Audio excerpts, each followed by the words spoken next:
Squad. I'm Sam Ekstrom of Locked On Sports Minnesota. Last four in, first four out, bubble style. What is this, March Madness? I'm Luke Braun of Locked On Vikings. Please, nobody look at Garrett Bradbury right now. What's happening? Luke Inman at Luke_Spinman. It's up to Ty Chandler and Jalen Naylor to carry the 2022 draft class now. Skol! It's the Viking Squad, sponsored by Game Time. Everything Minnesota Vikings, every week. Breaking down all the big hits and game-changing plays from the land of 10,000 lakes, the way only the Locked On Podcast Network can. It's time to gear up. The Viking Squad Show starts now. What's happening on a Thursday? Viking Squad Show is back, streaming on Locked On Sports Minnesota and the Locked On Vikings YouTube channels. Audio gets posted on the Locked On Vikings podcast feed, wherever you get your podcasts. That's where you hear Luke Braun covering the Vikings every single day with Locked On Vikings. No Arif Hassan today, to Luke Braun's glee and happiness. And Ron Johnson joined. Marked safe from Arif Hassan. For today. Ron Johnson checks in live from the scene of the crime, TCO Performance Center, a little later. Just prior to joint practice number 2, we will be breaking down joint practice number 1, all the reports that came out of Egan from that. Our last 4 in the 53-man roster and our first 4 out. And, of course, we got to have a little Drake May, J.J. McCarthy comparison conversation. But I read all the dispatches. I read all the tweets amidst all of the vitriol about the Twins ownership situation, which really took over the news cycle yesterday. There was a nice little joint practice being held. What's going on? Are you not aware of this? They were not even one bit at all. Supposed to be a done deal. Everybody hates the current owners, the Polads, the pocket protectors, as they call them. Don't spend any money. And all of a sudden, they came out yesterday and they said, "Nope, we're keeping it. We're sticking around." So there you go. And the worst part of it, Braun, is that like they've passed this down now to 3 generations. Yeah. So and the current the guy who runs the show now is still really young. Like, it's not like there's light at the end of the tunnel, not to say that like we're wishing for people's demise, but he's super young. Like, he could hang on to this thing for 40 more years. There's no telling what the end date could be. So it's not great. A lot of it, anybody who's part of the business legacy of the mid-1990s Vikings that almost ran out of money and moved to Birmingham, you got to trust their business acumen. Yeah, the Timberwolves just got done with their ownership drama. The Vikings are done with ownership drama, we think, for a long time. Twins embroiled in it right now. But there was a joint practice yesterday. What'd you guys hear, see? What do your sources tell you? What's coming out of Egan? I got a good list, but let's hit Luke Braun up. What do you got? Yeah, I just had Tyler Forness on the show. He was at joint practices. So you can go listen to Locked On Vikings. He gave me the scoop on everything that was going down. Sounds like the quarterbacks had a good day. D-line's had a good day on both sides of the ball. Jonathan Grenard still seems like nobody can really handle him. Kind of unblockable. It looked like Javon Hargrave had a bit of a day on a center who I'm not going to name. I'm not going to say who it was. You don't need to worry about who it was. Good job, Javon Hargrave. Keep on moving. Yeah. Just move right by it. But then there were, I think, some concerns on the Vikings O-line on the other side. I think Donovan Jackson had maybe the highlight of the day, but also a couple of lowlights. Donovan Jackson takes a screen and blocks 3 Patriots and 1 Viking, and all 4 of them hit the floor. I mean, not I took them out of the play. I took them out of their shoots. They just bulldozed. Awesome rep. But he also took a couple of L's to guys like Christian Barmore and Milton Williams. Good player. Yeah, good players there. But that was the thing. But it seemed like things were. It seemed like there was plenty of on both sides of the ball, and everyone got out of there healthy, which is always important in a joint practice.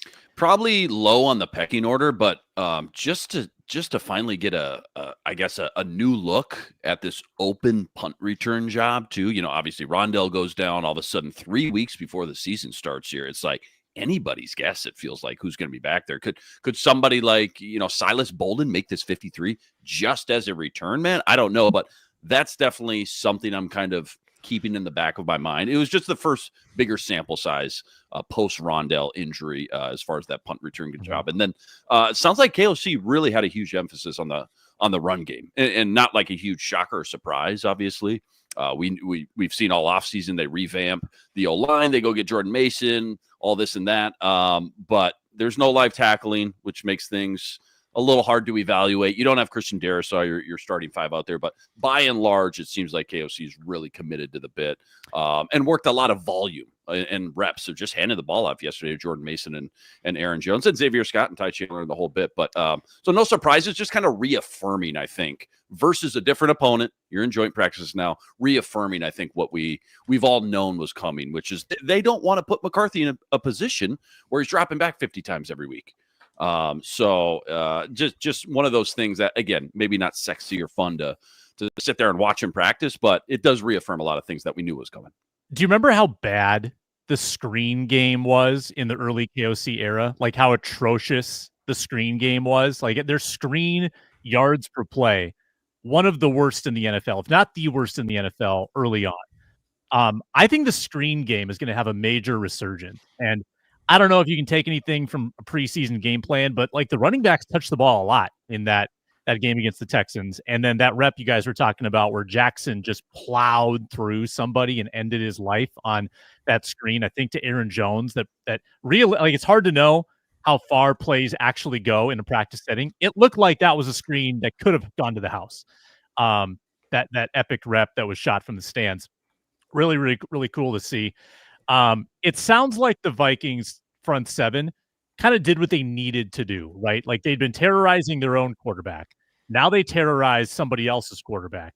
I would have been alarmed if they couldn't get home against the Patriots and that offensive line and the unnamed center and the unnamed guard who isn't Vidarian Lowe, their other starter, or is he a backup now? I don't know if he's like deep on the third. He might end up back in Minnesota. Who knows? He might be the best 2022 Vikings draft class member when it's all said and done. The Vikings whoa, Speedy Naylor. It's clearly Naylor at this point. Correct, and very good chance that 0 of 10 sign a second contract with the team. Imagine that, 0 out of 10. Chandler's not, probably. Naylor has a shot, but I think he probably goes elsewhere. Yeah, he'll get a second. He'll get that KJ Osborne deal somewhere. That KJ Osborne thing, but probably won't be with the Vikings. Yeah, I mean, Osborne, I don't know. We'll see if they're happy with Ty Felton. Then definitely not. But the way that your receiving depth looks at the moment, I read from Matthew Collar again, who provides great daily reports on camp. Read that Thayer Thomas worked his way in with the ones a little bit, and he's the forgotten man. People are talking about Jashawn Jones, Silas Bolden because of the punt return bit. Obviously, a lot of Lucky Jackson, who feels like a lock right now. No one's talking about Thayer Thomas, and he didn't make a single play in the preseason game. I still like the guy. I loved the guy in his camps early. I still feel like there's something there with Thayer. And what are the FanDuel odds on wide receiver 5 right now? Like, take Addison out of the equation for 53-man construction. It is an even battle. Can I take the field waiver claim? Yeah. who can return punts? It might come down to that. And KOC said wide open with Rondell. And right now, Lucky Jackson has been the front runner there because Silas Bolden had a pretty nasty day in the preseason game as that returner. I don't think he made the most of that. Real quick, Sam, on the front seven stuff, one thing that Tyler mentioned, he went out to dinner with a bunch of New England media, and they were all like, so who's that 61 guy? Like, that was the guy that caught all of their eyes and couldn't be. I think Jalen Redmond is really inserting himself into this in a real way. And Tyrion Ingram Dawkins also with the ones a lot and played basically the entire preseason game. They're really, really, I think, planning on. I have no idea what they're planning to do on this interior, but I think it's going to rotate quite a bit. Mm-hmm. Yeah, probably at Taki's expense. I've got Taki off my 53 for the moment. Little teaser. Tyrion Ingram Dawkins working in with the ones at times, from what I heard. And I think they may have had an absence or two. I think Hargrave's been dealing with something. And Tyrion working his way in. Luke, Inman, do you think of Tyrion Lannister whenever you say his name? Because I do. Every time. I definitely do. It's impossible not to. Yeah, he's got to get that. Yeah, little Game of Thrones. I also read that Jalen Naylor continues to drop the football. This has been a problem throughout camp from the reports I've heard. Dropped another bad one yesterday. Verified last year, like I thought in my head, yeah, he had drop problems, and he dropped that bad one against the Rams. 11th highest drop rate in the league last year, and it's continued in camp. I think that only keeps the door open more for someone like Lucky Jackson. It's bothersome because that's your wide receiver 2 for 3 weeks. That's your wide receiver 2 if Addison gets hurt or Jefferson gets hurt. The good news is Hawkinson sounded like he had a great day yesterday. Kind of that safety valve sucking up everything JJ threw his way. Love to hear that and get the impression that this dude's truly 100% healthy now, 2 years removed from that injury, knowing he is going to be leaned on a lot, like you said, Sam, those first 3 weeks without Addison. So, it's not great. I think I brought it up a couple episodes ago, looking at the schedule. You're starting Soldier, and then you get 2 softer defenses, I guess, back at home with Cincy and Atlanta, which is good. But I wouldn't be surprised at all or shocked if this offense starts slow out the gate the first month of the season. Still wide receivers out there. I mean, in the chat, Jacob mentions is something wrong with Gabe Davis. I mean, not just Gabe Davis, but Amari Cooper, big name. Nelson Aguilar has been a player in the league. I think Cooper Boyd said he retired. But Cooper's out. Okay. I threw out Brandon Powell on Monday. Still think that could be in play. This staff likes to bring back kind of those pet players, the guys that they really, the glue guys, if you will. There's names on this list that the Vikings, I think, could get for a price that would fit under their cap. Haven't made that move yet. Gabe Davis. I mean, 3 years ago, wasn't he scoring touchdowns in the AFC Championship game or AFC Divisional? So that's an interesting one. I would love to know. Yeah, I mean, he goes to Jacksonville, signs the big contract a year after that, divisional monster game versus the Chiefs that we all remember. I don't know what happened in Jacksonville. I just haven't tapped in or followed him. So I'd be interested to know why he kind of fell off the map there. Because it seemed like his trajectory after the Buffalo playoff game was definitely sky high, and then it kind of just fizzed out very quickly after 1 year in Jacksonville. So he's definitely the big name, it feels like, now that Keenan's gone back to LA with Herbert, and then Amari Cooper is retired. He seems like the last big name out on that wide receiver free agent market.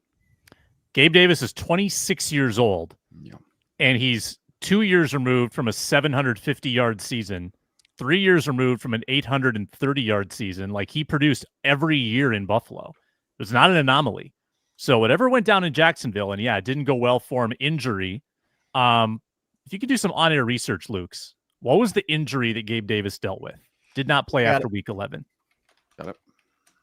You guys work on that. Also read. Don't do it, Luke. Yeah, I can't. Yeah. How dare you set me up for that? Oh, it was a meniscus tear. Okay. Expected to need 6 months to recover from the injury. 6 months from week 11. So that would be May, June. Which was, which turned into a failed physical designation. Yeah, I was going to say, I also read that the 2-minute drill went really well for McCarthy. He had a big completion, set up a quote-unquote game-tying field goal for Will Reichert, who went 4 for 4 yesterday. He's quieting some of the critics. I also read from a couple people, Oscar Chapman has been sneaking up on Ryan Wright. I think that there's a lot of times camp punting battles are weird. We don't see hang time numbers, and if anyone cares about that, we don't always know what the call is, where they want the ball to be landing and stuff. And we don't know how the holding's going at all. That's very hard to discern. But just purely from a yardage and punting aesthetic standpoint, it sounds like Oscar Chapman has a little momentum. I don't know if anybody had that on their 53, but don't rule it out. I mean, this is a punting battle, and Ryan Wright is not immune, I don't think, from being usurped.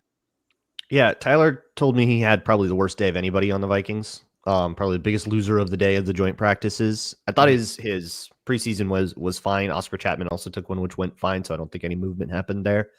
But I was thinking about it, and so a few months ago, I had Chris Cluey on the show, and I asked him about Ryan Wright, and he said, fine. It's okay. Just a little bit of a hang time issue, and then makes him a mediocre punter. And apparently, Ryan Wright in this joint practice has been trying to coffin corner it rather than do hang time punting. So are they trying as a Hail Mary to, maybe see if he can do this style a little bit better because they're, on the verge of calling it quits with him as a hang time punter because he doesn't get enough hang time? Or did he just shank a couple, have a bad day, shake it off, get back to it the next day? But as somebody in the chat pointed out, he took some holding snaps too, Oscar Chapman, which I think is not something that you would like. You don't want to screw with the kicker's timing just by fiddling, just to fiddle.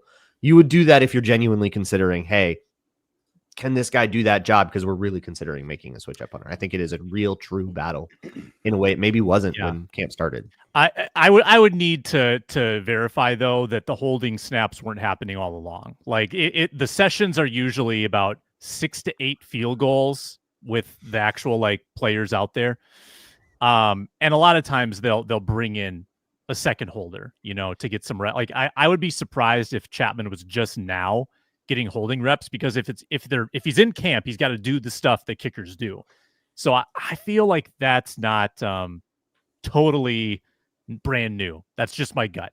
That's just my gut from what I've seen in past kicking competitions. Not sure about that. Can we talk about Drake May just real quick? Just because I heard kind of conflicting reports, I guess, a little bit, how he did against Flores' defense. Some people or some things I read, up and down day, kind of sacked a lot, pressure got in his face. And then, people like Gessling and Andrew Kramer said he looked really sharp, looked way better against Flores' scheme and defense than JJ McCarthy has all summer. So tough to say without being there, but any word of mouth from guys like Tyler Fornes or anything else as far as how Drake May performed yesterday versus that Flores defense? I read read Alec Lewis and Matthew Collar. It sounds like Vikings defensive line got home, and then some uncalled sacks allowed the play to continue. Like I read one account, Vikings are celebrating in the backfield. Got it. And Drake May goes on to throw an absolute dime that wouldn't have occurred. Got it. a lot of that, I think that the pressure, like the quarterback, it's hard in camp, and you go, wow, what a great throw. It's like, okay, that wouldn't happen. Did that happen for JJ though a lot as well? Then I think so. Versa. That That's just kind of what happened. That's just how it looks sometimes to joint practices. Which allows you to evaluate the quarterback and say, okay, good job, QB. Yep. But you can say, okay, O-line messed up, QB made a good play, and you can take both of those notes separately and for what they are. But two things can happen on one play like that for sure when assessing two parts of your offense for sure. Tan the man thinks holding on kicks is more important than punting efficiency. Could kind of see that. I mean, if you have a problem with touchbacks, that I think is worse. Like if you're losing 20 yards of field position pretty routinely, and you're netting like 20 yards on a punt, that can't happen. But I totally get the point. Sam, from all our days at Mankato, do you have one dominant practice? Maybe it's a single practice or a week or an entire training camp of just dominance by one guy. I always think back to Everson Griffin destroying Matt Khalil for like 2 weeks straight. Like just good. Like it was Khalil's like 4th year, I want to say, finally hoping he steps up. Just opened the pizza joint down the block, right? Things are good. And Everson Griffin just took him to the tool shed every single day. It reminds me of what we're hearing about Jonathan Grenard. Unblockable. Whether it's, obviously Christian Darrisaw's not in the mix right now, but whether it's the first team Vikings offensive line all summer or even somebody else like the Patriots offensive line, Grenard sounds like he's having a great dominant camp so far. Yeah. And he's doing it against, at least one tackle who's can hold his own very well, and Brian O'Neill. The other side, Justin School, probably a little leakier. To answer your question, I was going to say rookie year Anthony Barr. I don't know if you remember that camp. Rookie year Barr was flashing. First year Zimmer, people were excited. Barr was popping. Barr had a great year.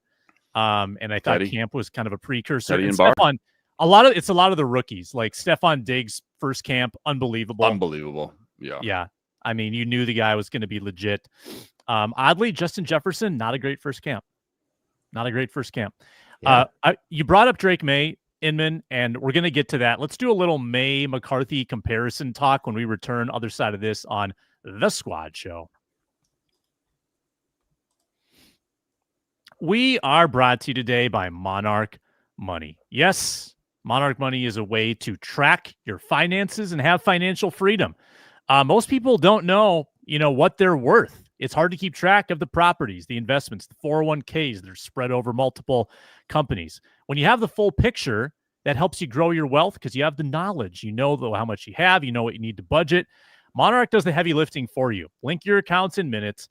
Find your transactions, sort them, categorize them. You can link your account up with a partner or spouse. Don't have to touch a spreadsheet. Monarch does all the work. So don't let this financial opportunity slip through the cracks. Use code LOCKEDONNFL at monarchmoney.com in your browser for half off your first year. That's 50% off your first year at monarchmoney.com with code LOCKEDONNFL. It's Monarch Money. All right, before we get into May versus McCarthy, this is just an impromptu exercise. Quick redraft, quarterback only of the 2024 first round. So you've got Williams, Jaden, Drake May, Penix, McCarthy, and Nix. Yeah, so I think Jaden goes. I think Jaden goes first. Jaden 1. Drake May 2. Some of us knew. Nick. Some of us knew. Now, where does Nix fit in here? Because Nix, I think you're going to have a lot of different answers depending on who you ask. A lot of people are bought into it. Is it just a Sean Payton thing? I think he fizzes out, or at least comes back down to earth, not just this year, but over the next couple of years personally. But where he fits into these 6 guys, I guess, I think I'd probably still put him near the end. Yeah, go ahead. Williams is the other wild card because you're still going to put him up there with his raw talent, but Nix had the better How year. much of his draft grade is he still coasting on? Because he's basically added nothing to it. And if anything, subtracted from it with a bad rookie year. The problem is, too, that rookie year was so bad. How detrimental will it be for his development the way he was unable to maneuver in the pocket and just kept running backwards and not stepping up in the pocket? Sometimes that kind of gets ingrained to a rookie, and all of a sudden it becomes a mental thing that they have a hard time overcoming. I'm not saying Ben Johnson can't fix that, but it's only year 2, plenty of time to figure it out, but not a great start at all. As far as just quarterback traits going from college to the NFL, he did not look good in a lot of different areas. So I think you would. I don't know. Do you still put him 3? I don't know. I don't know either, because every quarterback. So McCarthy is incomplete because he didn't play at all. Williams. I loved worse. Penix. I love Penix. Williams was worse than expected. The other 4 were arguably better than expected. I think you could say that they all exceeded or at minimum met. Yeah, I think May met expectations. My expectation for him was, he's going to die behind a horrible O-line. And he did, and it wasn't his fault, and it kind of didn't change anything for me. Yeah. So May or McCarthy long-term, you got the quarterback that allegedly the Vikings really loved in Drake May. J.J. McCarthy, the guy they ended up with, 5th quarterback off the board. It feels to me like inherently playing indoors for half your games, and having Justin Jefferson for most of your 20s and working for an offensive-minded head coach that's probably going to have continuity with you. There is such an inherent advantage to being J.J. McCarthy versus Drake May, who's got the defensive-minded coach, the tougher conditions, does not have a receiving core at all in New England at the moment. Early years favor McCarthy so much.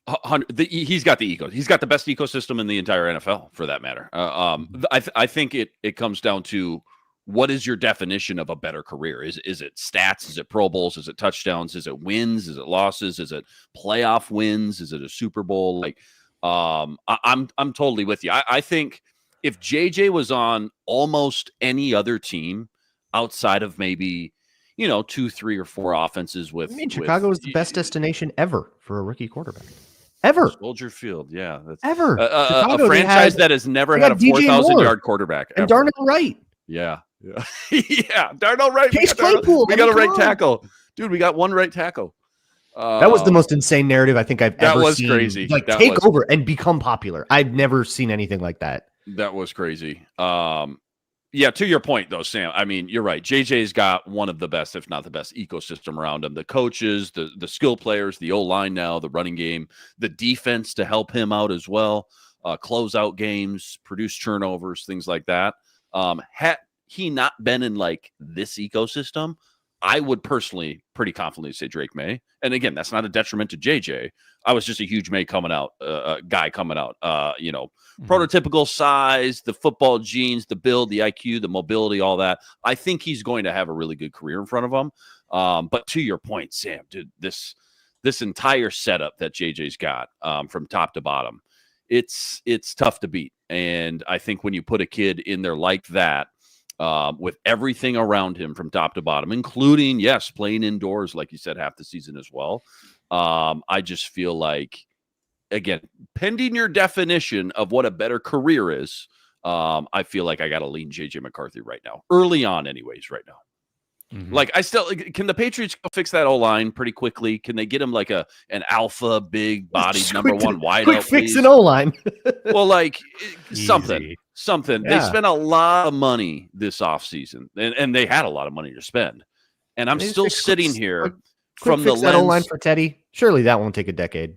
From the lens of like, how are we developing? Like our number one priority should be developing Drake May this year from year 1 to year 2. And I'm sitting here with all the money that they spent, and I'm just scratching my head like, how much better is his supporting cast really this year? You got Stephon Diggs. You got a couple crapshoot day 2, day 3 wide receivers you brought in, 1 or 2 offensive linemen that I personally don't really feel that great about. Travion Henderson apparently is lighting the world on fire, so that's good. But outside of that, they didn't move the needle a lot for me as far as how much money they had to spend and go help them offensive players they signed: Stephon Diggs. Okay. 32 Morgan Moses. Yeah. Yep. Okay. Morgan Moses. 34, 33. Tackle. Yep. Garrett Bradbury. That's a needle mover. Okay.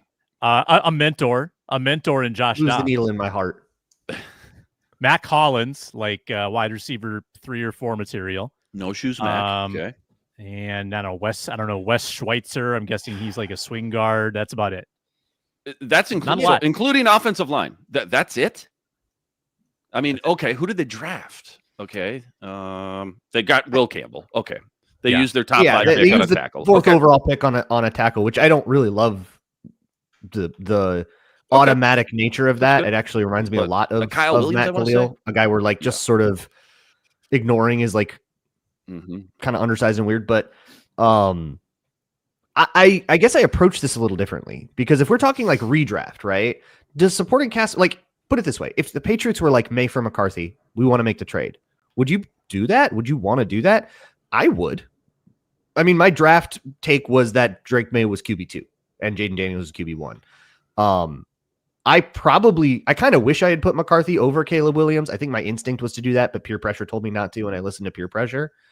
But either way, not much has happened last year to change my mind about either of these guys. JJ McCarthy didn't play. Drake May did, but like I said before, too much was wrong in New England for me to really ever get a sense for how good he was.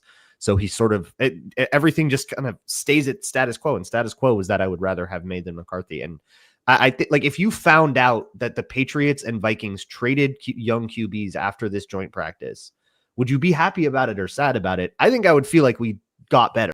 Oh, 100%. After the feeling that it's the weirdest trade that's ever happened. Emotionally, so in a redraft context, right, where everybody goes back in the pool, whoever comes here gets that great supporting cast. 100%. So sure, maybe McCarthy will have better stats because he's got Justin Jefferson, Jordan Addison to throw to.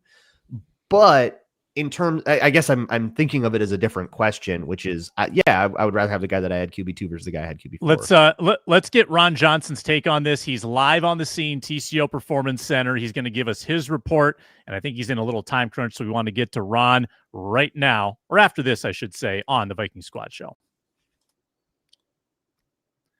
We're brought to you by Yahoo Fantasy today. Yahoo Fantasy is the best way to play fantasy football. It's getting into full swing. The group chat's blowing up. Thinking of my sleepers, thinking where I want to invest my auction money. You can play fantasy football like never before now. Guillotine leagues are now part of the Yahoo Fantasy offerings. Every week, lowest scoring team is eliminated. Last one standing wins. It's Fantasy Football Survivor. And to celebrate 28 years of fantasy football greatness, Yahoo Fantasy is dropping 28 big new features over 28 days throughout August. Again, guillotine leagues, killer new way to play fantasy football on Yahoo. And after you get eliminated, then your players go into like the free agent pool and you bid on them. And there's a whole new element with mid-season drafts, essentially. So if you're more into the classics, you can play that way too. Head-to-head, private leagues, public leagues, whatever you want. Stay tuned for more announcements. Play Yahoo Fantasy Football now, yahoofantasy.com/LockedOnNFL. Ron Johnson joins from Egan TCO Performance Center, Vikings Squad Show. Ron, you were there yesterday. Let's get right to it. What'd you see? Well, I mean, it's a slow start for both teams, but one-on-ones was where the energy started fast. Stephon Diggs absolutely lit a couple guys on fire, and we know that's expected. One-on-ones, there's no pass rush, so it's literally DBs holding on for their life.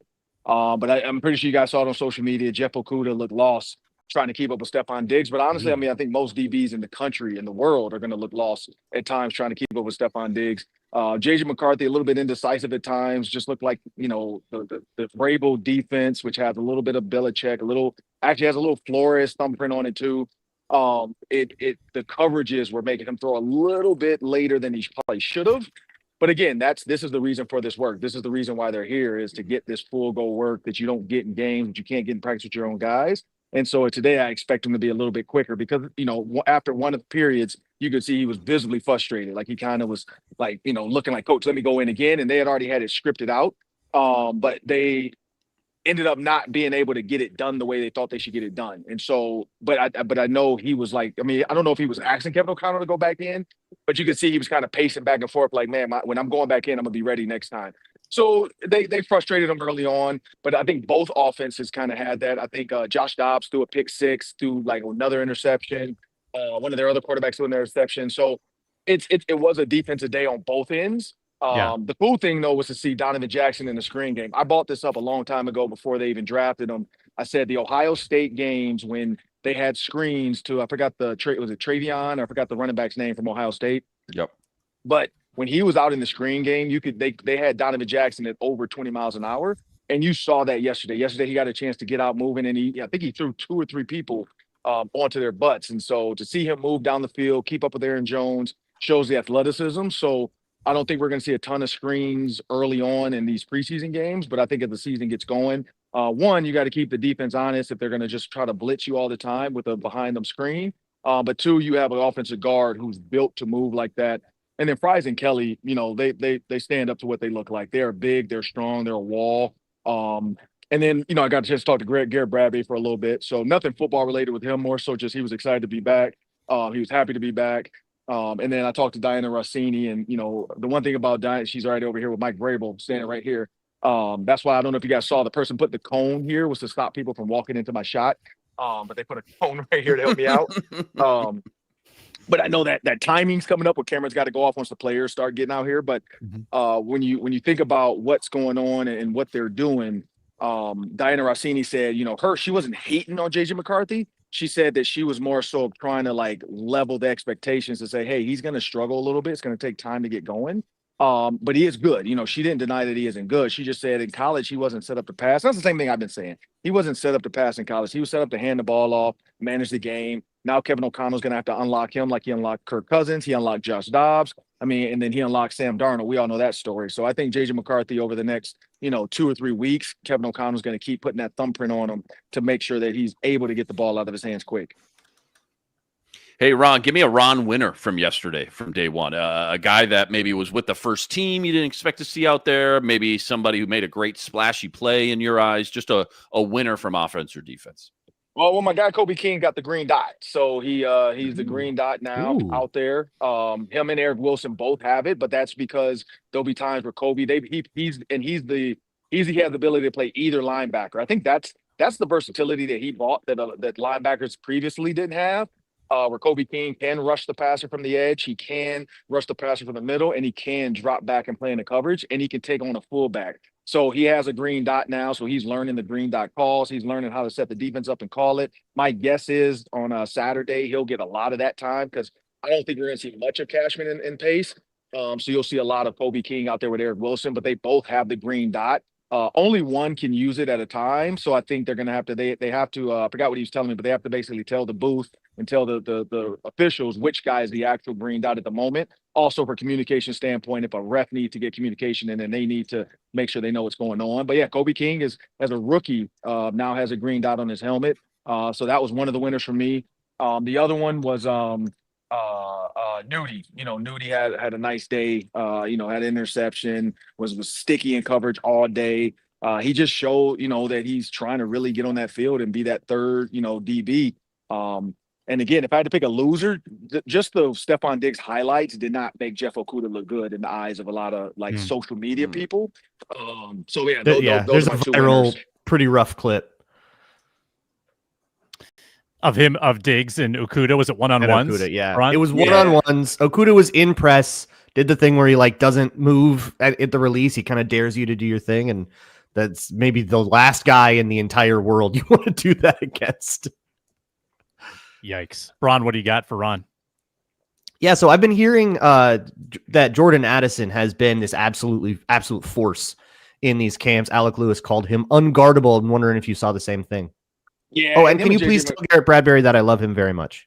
I will. I'll see him. He should be out here in like 20 minutes. And by the way, we're going to be live on KFan Radio from like 12 to 2. So that's the other reason why I've been out here the last 2 days. I'm hosting or helping Brandon Molesky out while Common Man is taking a golf vacation, as if he needs more golf. But when you think about Jordan Addison, him and JJ McCarthy clearly have clicked.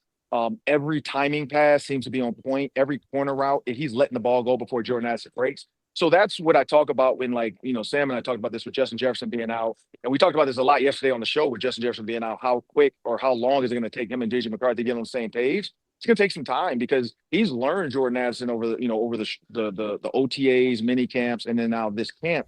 He's been his guy. That's been his go-to guy. And I think that's going to be the key to this is Jordan Addison is not so much unguardable. It's just JJ McCarthy knows where to throw the ball, when to throw the ball. So he's making the right throws. We've got someone in the chat, Doug, who is wondering about Ivan Pace. He didn't think Pace had a good day. He thinks Pace is too small and struggles in coverage. How would you respond to that? Have you observed anything like that? And just the general thought on Doug's part. Erroneous on all counts. The only time I saw Ivan Pace get held up was in the gunner punt game. They had a punt drill for special teamers where, honestly, it's built for the rushers. But there was one time where the linebacker who was running with them down the field, and it got a little bit, pushy at the end, but Ivan Pace, cooler head, because the guy was screaming in his ear after he stopped him. And Ivan Pace, you could tell he wanted to jump at him, and he's like, "No, coach, you killed me if I do something right now." And then they both kind of shook hands, man, we're just out competing. But I think that's the key is when you think about what this looks like, how they're setting this up, and the players are starting to get out here now. But what that looks like, how they're setting it up. Ivan Pace he was fine. He was fine in coverage. The only drill I saw was he just got held up. And that, again, that's not a bad rep on his part. That's just a great rep on the Patriots special teams guy. I think it was number 55, the linebacker, if I'm not mistaken. Was it 55? No, it wasn't 55. 55 is a guard. I don't know who it was. I gotta go back and look because I know we got some film shots and some stuff. I know I'm shooting some stuff today. I'm hoping to get some Max Brosmer game breakdown for the pregame show on Saturday. I just got an email, text, call from the Vikings over here to my left, and they were asking me, "Hey, do you want to film it now or do you want to do it after KFan?" So we're gonna try to get that too. But yeah, when I look at the film, I'm gonna get a chance to look at some of that stuff back because we're gonna use. I don't know if we're using camp film or we're gonna use game film from last week, but I know I get to watch it. And I'll see who that was. But yeah, no, Ivan Pace is fine in my opinion. He looks good. He's fast. His job is to run sideline to sideline. Blake Cashman is the hard-nosed, hit up in there, make the tackle guy, and they kind of work together. Blake is kind of the tip of the spear, I guess you want to call it, and Ivan Pace is following him. Ron, do you have to go or do you have time for one more? I got time for one more. All right, real quick. What's going on? Jack Gibbons, former Gopher. Are you going to have the players walk right by you? Can you get a little drive-by going on for us? No, I don't think they want me to do that. Can you just tilt down on Darisaw's knee? Just the Patriots have been very particular about what players talk to the media. So put Vrabel on real quick. I want to talk to him real quick. Yeah, just tilt, just pan over and let's see what they're talking about over there. Hey, it's he's Lindsey standing Young. here with Lindsey Young. He's standing there with Diana Rossini right here, like to my is this my right? Yeah, my right. You got to see Rossini did a sit down with Diggs and asked Diggs who he wouldn't want to date his sister. It was kind of a great clip. You got to check it out. Who did he say? He said all the dudes in the video. Referring to the starts with B-Rob. The 96 questions. Referring to all the dudes in the 96 questions video. Yeah. Last one. Cook, Treadwell, Thielen. Yeah. Concern Thielen's level. a great Ron, guy. What is he talking about? Yeah. He actually did say all the guys except Thielen. Thielen's a good dude. Okay. The concern level that we haven't seen Justin Jefferson yet. We're now 3 weeks with the injury. What's your 1 to 10 concern level? I mean, it's a hamstring, so he's jogging around. Honestly, with hamstrings, like this is the problem with a hamstring or soft. And you said Jefferson, right? Sorry. Yeah. Standing right here. Jefferson. When you think about a soft tissue injury, you never know until you go full speed again. So he's gonna have to go full speed. I think that's the key. He's out here jogging and running around, but until he goes full speed, that's when you'll find out. All right, sounds good, Ron. We don't want you to get in trouble. Turn that camera off, and we will talk to you soon. I think I'm good. I think there's still time. I'm trying to catch Diana Rossini, so I'm gonna see if maybe she'll go quick before practice gets started. What's your first question for her? Well, I'm gonna see if she's gonna do it first. Two, she remembered me from like 10 years ago, when we took a picture together. So, but yeah. Other than that, I don't know. I might ask her about the JJ McCarthy. Like, what's her deal? There you go. Why does she love Aaron Rodgers so much? Exactly. Yeah. All right, Ron. Appreciate it. Ron Johnson show. He had good interviews this week. He had Felton. He had Murphy. He had Naylor. He had a power pack Tuesday show. Make sure you check it out. He's at 3. And Ron sorry, Johnson. I couldn't. So he was right behind the camera. Vrabel was, but they, the security guys right here. He's probably. I could tell he's trying to make sure I don't flip my camera. I don't think I can do it. Let me see. Yeah, I don't think I can do it. Maybe tomorrow. But Vrabel's right here on the other because the weight room is right behind me. Yeah. I think they thought I was videotaping the weight room first because they put a security guard right here. Who's more intimidating, Vrabel or Brian Flores? I'd say Vrabel, just stature alone. Just like stature. He's got a little bit on him, doesn't he? A couple more inches. That's fair if he's next to you. I think he might be in earshot, so I think you have to. He's a little bit bigger. Yeah, he might be able to hear me. I can't tell. I know they're looking over here like, what is this guy doing? But another thing. Where's his media credential? Who is this guy? Right, it's on the ground too. That's the thing. Like I'm like, it's right over here. Like I'm not a random fan. What was this 2014 training camp interviewing Stephon Diggs? But right, that's what I'm trying. Well, I am gonna show Stephon the video to remind him that 2014. That was 15. It was 50. So 10 years ago. Yeah. 10 years ago. 10-year anniversary. Yeah. 10-year anniversary. So I will have to do that. I'll say Luke Inman. Now I got the whole thing. I got wireless mics now. I got all the I've upgraded. My camera guy is nobody though, so I did downgrade there. I don't know. That might be upgrade. Technology's improved. Yeah. My new cameraman's a little bit more steady. I'll say that. I'm actually Inman's I'm not going to argue that. I can't argue that. Yeah. He was nervous talking to Stephon. He was a little nervous. Ron, you sound like studio quality, by the way. Like I can tell there's wind, and you sound really good out there, man. I got the new beats, so I went and got some new beats yesterday. I went and got the wireless mic set up because when I figured if I can get Rossini, because she's sitting over here.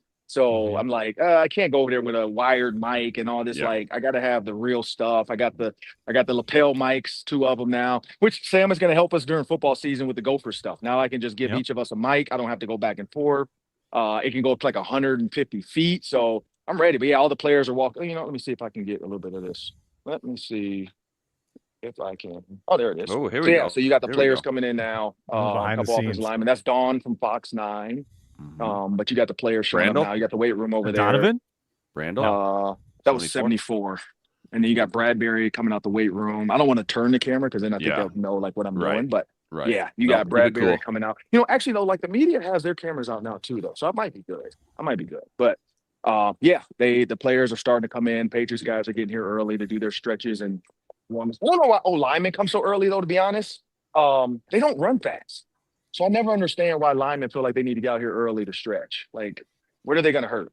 And there's a couple more guys. I'll get one more shot. Let's see. Maybe because they walk the slowest just from point A to point B. So they're like, we better head out now. I think while all the DBs guys and skill players sprint right by them with all that burst of energy.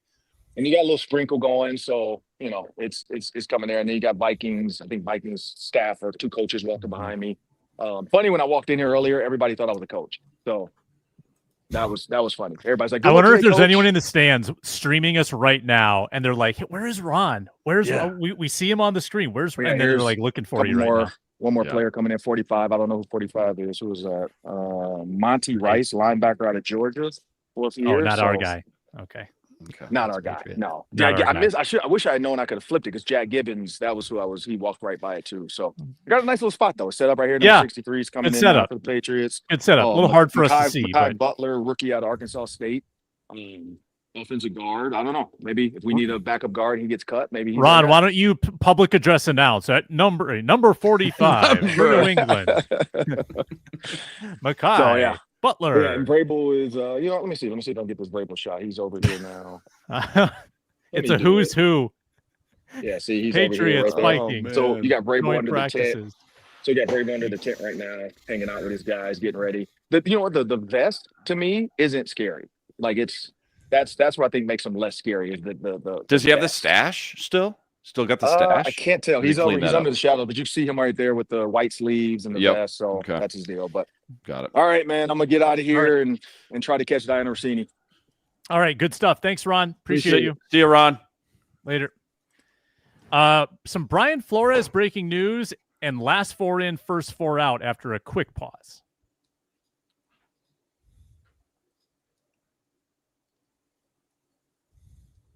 Hit with one of these after the break.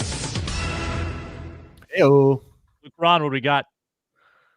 A break in the lawsuit with Brian Flores. Not a huge one, but it does, I think, imply some momentum. The NFL, this is from Schefter, the NFL can be put on trial over civil claims that Brian Flores and other black coaches face discrimination, a federal appeals court ruled Thursday, finding insurmountable flaws with a league arbitration process that would permit Commissioner Roger Goodell to serve as arbitrator. I think there are 2 main things. One, that basically just means, okay, we're not throwing the case out, but it could potentially lead to a big reform in Roger Goodell's kind of judge, jury, executioner, and this sort of independent arbitrator thing that they've done with discipline cases in the past and with these kinds of matters, whether they're conduct policy cases or stuff like what Brian Flores is suing about, could take a little bit of power away from the commissioner, which I know the owners would not like.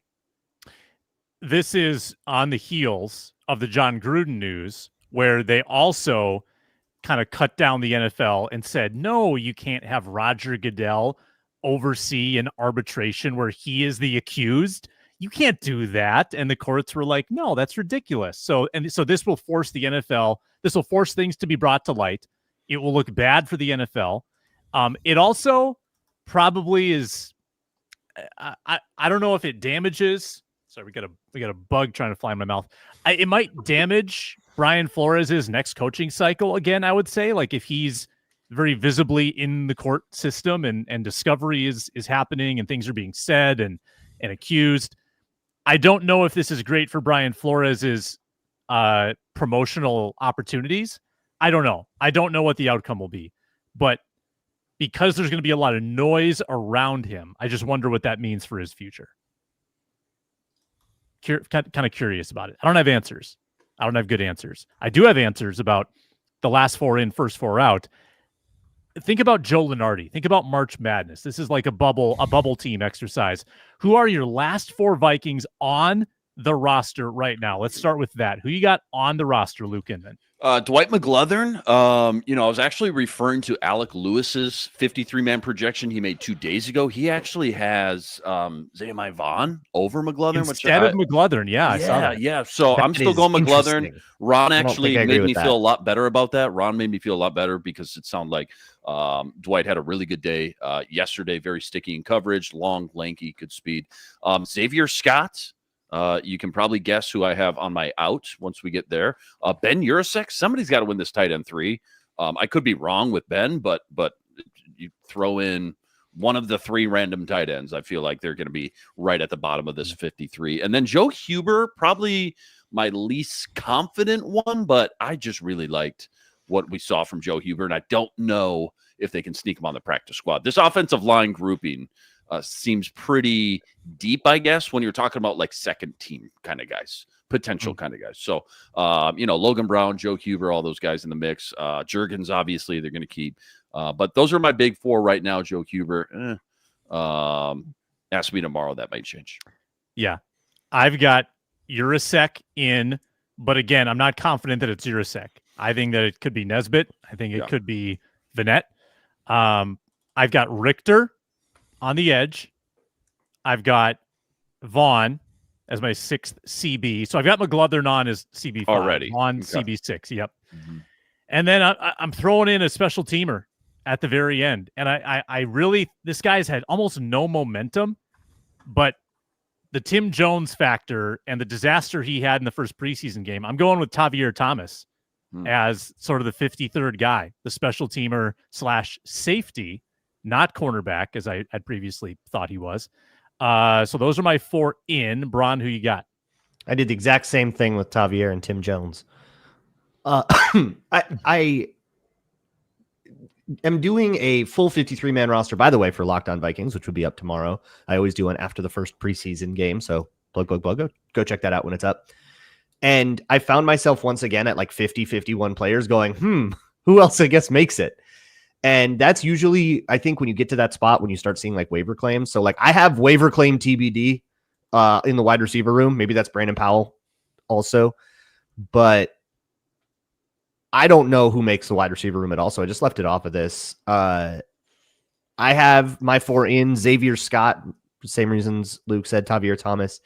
Max Brosmer, I've got him in as somebody that I think is kind of right on the bubble because there's somebody else who he's competing for that spot with. And I am just kind of going with where the momentum is, even though I don't think he's above Rippin right now. It doesn't sound like he's taking those reps. The momentum is trending that way. And then Levi Drake Rodriguez, who it sounds like they're higher on Tyrion Ingram Dawkins as an interior lineman, and he would be the 6th. But it sounds like he's doing just enough to justify that. Yeah, and Tyrion Ingram Dawkins has the spot because of his draft status. So that even if, but he's playing with like the ones a lot. Like it seems like they're excited about him, not just stashing him in healthy scratch all day. All fair. Day. That's fair. Inman that first could be 4 out. Cool. Yeah. Go ahead. Ty Chandler, again, opposite Xavier Scott there. Zami Vaughn. I want them to keep both Dwight McGlothern, and I just don't think they're going to keep 6. So I got Dwight, I got Nudie in, Vaughn out. Tavier Thomas, you guys kind of talked me into him, actually. If we did this exercise again in a couple days, I might change my mind. Maybe after I see preseason game 2, how that shakes out. But Tavier Thomas, I got on the outs, and then Brett Rippin. So I probably could have had Max Brosmer in my in, but I got Brett Rippin out. I've got, and I might change my mind on this one, I've got Huber as the first one out. But the more I think about it, I wonder if it's better to keep the young guy with the upside and then take a gamble on someone like Tavier Thomas as a veteran practice squad addition and then just elevate him a bunch and just play the practice squad game. Because there are so many practice squad spots. I don't know if people are clamoring over Tavier Thomas. Maybe they are. Maybe he's got enough equity. That might be someone you can sneak on this practice squad. And if you don't, you're not going to lose sleep over it. You might lose sleep over Joe Huber. I don't know. Deshaun Jones, I've got him out. And I have no idea who the 5th wide receiver is going to be. And this is without Addison in the mix, by the way. It's Thomas, it's Deshaun, it's Bolden, it's Miles Price, who's in the mix now. I put Thayer Thomas on, and I've got Deshaun Jones out. Taki Taimani is out. I think Tyrion Ingram Dawkins and LDR have played their way above him. And I wrote down Jones. What did I mean by Jones? Tim Jones? Tim Jones. Tim, thank you. Tim Jones out. Braun. Did the same thing with Tim Jones out. Did the same thing with Rippin, just barely out. because of Brosmer. I picked a D tackle who I think is kind of pushing the roster, but just won't quite make it because I don't think there's quite enough room, but it's not Taki Taimani, who on my rewatch of the preseason game, I actually think struggled a good bit and got outplayed by somebody next to him, Elijah Williams, who is, I think, close, but most of what he did in that game, he did against the threes, and it wasn't perfect. There were also some times where he couldn't quite hold his spot against the double or whatever. And so I think it's just not quite there yet. And then the last one is, if I got Xavier Scott in, it means that he edged out Ty Chandler. And I think the team is going to be really reticent to do that. They have relied on Ty Chandler a lot as a special teamer, on punt coverage, on, of course, kick return units. And I think it's going to be hard for them to part ways. They need Xavier Scott to kind of take over that job. And they have Ty Felton taking the kick return, so that part's moot. But they need Xavier Scott to essentially take over every single part of Ty Chandler's job. I think that's happening. It's just going to be so hard for them to do it that he is really my true first out. Doug, I loved Williams in the Texans game, Elijah Williams. I think he's on the practice squad. I just think the front seven, there's too many guys. There's too many bodies. It's just too much talent. Yep. Preseason fantasy team waiver claims. Arif did submit his. Again, we drafted preseason fantasy teams because we are degenerate and it's a whole lot of fun. And this is how it looked after 1 week. Luke Inman dominating 40+ points. I believe second place was Braun with 26, Arif with 19.2. These are the teams. If you're watching on YouTube, you can see it right now. I am in fourth, in last, and I get the first waiver claim. I think I like my defense. I really like my defense. My offense got me 1 combined point. I'm sticking with Trey Stewart because I feel like Trey Stewart has touchdown potential. He's got fourth quarter potential. This is very off-brand, but I think I might nix the Italian Stallion, Giovanni Ricci. It was a good bet when they didn't have Nick Vannett. Nick Vannett could also take some snap share away from him. I'm going to go with the touchdown scorer, Miles Price. Miles Price is my waiver claim in place of Giovanni Ricci. Now, Ricci is not available to you guys now, is he? Not till next week. Right. I thought he was. Oh, you can. I don't think it works that way. You think he goes back into the pool? One man's trash, right? I mean, I'm not going to do it, but I'm down for whatever. I mean, just in most fantasy normal football leagues, which this is definitely not that. That guy gets frozen for, you only have 2 weeks, so I feel like no, that's true. Again, I'm down for whatever. I'm not going to take him, so it doesn't really matter. Well, to me, Arif has chosen to take. I got to check. He's dropping Tim Jones, who got him 1.7 points last week. He is adding Chaz Chambliss on defense. Wow. Chaz Chambliss on defense. Braun, you didn't think he had a good game. You didn't like his game. No, I think he was genuinely awful, but he'll get a lot of snaps. He scored a lot in fantasy, I think. He got production. He just looked bad. It's not about playing well. It's about producing. I mean, and I think sometimes those things are related, right? Like some of the issues were he was doing the Dallas Turner, Van Ginkel, Bo Richter role of dropping into coverage, and being that kind of hybrid edge rusher. He was very much doing the Dallas Turner role, and then he would screw up in coverage and get the tackle, and that's a fantasy point. Braun, your turn. Can I see what defenders are available on this spreadsheet? It's not on the spreadsheet. It's not on the spreadsheet. Okay, I gotta look to write down. You gotta look at the roster. You got 0 figure out who you want. Target yeah, your well, guy. I've got a player who's cut now, so I gotta do. I wasn't gonna do any waiver claims, but then Brian Asamoah got cut, so I need to. They also signed. They signed Max Tooley again. They brought Max Tooley back. They had previously released. They also signed someone that hadn't been on the team. They signed Cam Gill, outside linebacker, 5th year in the league, 27-year-old Cam Gill. You know who we haven't talked about at all? And he had a sneaky good game against the Texans. I don't think there's room for him at all on the roster, so he's kind of an afterthought. But I'm going to take Jonathan Harris instead of Brian Asamoah. Get somebody on the D-line, see if I can rack up a few tackles. Jonathan Harris. Asamoah was tied for your second leading scorer. That's a big loss. It's a big loss. Yeah. I need Silas Bolden to catch that damn strike from Brosmer. Yeah, could have gone for 6. All right, Luke Inman, you had a pretty good team. Do you want to mess with it? Well, you know what the problem is? Gabe Murphy was so good. Does he start losing some snaps now at this point? Because they just kind of know what they got with him at this point. But I'm going to have to at least ride that out one more game. Jayshon Jones, you know, I'm thinking about what you said about Thayer Thomas getting first team reps. Feel like these wide receivers are a crapshoot. Just trying to find guys that are going to play a lot in the second half. I'm going to swap out Jayshon Jones for Thayer Thomas. Check the roster to your right. See who's on there. Of course, of all the people, of course you got 0 points. 0. Yeah, the only available receiver that isn't hurt or a starter is Dante Fleming. Maybe that's a sign I should just roll with what I got. All right. Final answer. Final answer. Dante Fleming got a red zone, end zone target. Low red zone. I'll share the wealth. Somebody else can have them. Okay. Well, that's. I would have thought about it with Silas Bolden, but I had bigger problems. Yeah.